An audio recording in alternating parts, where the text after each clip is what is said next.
Gracias. Merci. Monsieur Schaffhauser. Chers collègues, la région des Grands Lacs est la plus grande catastrophe humanitaire. Ce n'est pas la Syrie dont nous avons parlé, plusieurs millions de morts. C'est un pays que je connais bien comme président de l'Institut européen de coopération.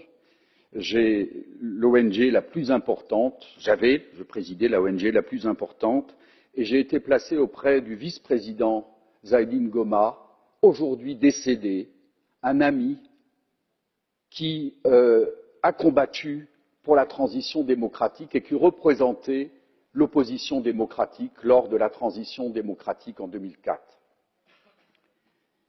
Il a donné la vie pour son pays. Donc parlons de démocratie. Je voudrais vous rappeler une histoire que je connais bien, dont j'ai été moi-même acteur. En République démocratique du Congo, l'opération dite des rebelles masquait une invasion organisée par les États-Unis qui utilisait Laurent Désiré Kabila. Pendant qu'il avançait, les envoyés de Clinton signaient des contrats sur les mines, comme les hommes de Biden actuellement en Ukraine. Parlons de démocratie.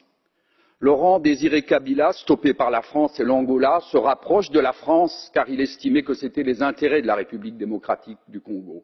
Vous, les Belges, et je peux donner des précisions si c'est nécessaire, avec l'autorisation des Américains, vous décidèrent de l'assassiner. Joseph Kabila lui a succédé. Il fut votre homme, mais préoccupé de la souveraineté de son pays et de son indépendance, il ne vous convient plus. La RDC a besoin de stabilité et non de votre interventionnisme orienté selon des intérêts variables. Toute nouvelle instabilité dans cette zone équivaut à condamner à nouveau à mort des millions de civils. C'est toute l'Afrique subsaharienne qui s'enfoncera dans le chaos si cette région tombe à nouveau dans le chaos. Ce dont l'Afrique a besoin, c'est de souveraineté, de développement autocentré, que des gouvernements légitimes se préoccupent des peuples africains et de son développement. Oui à la démocratie souveraine d'une vaste coalition démocratique avec Joseph Kabila pour l'avenir de cette région où l'interventionnisme occidental a tué de 4 à 5 millions d'Africains de la région des Grands Lacs. Ce dont les Africains ont besoin, c'est d'être maîtres chez eux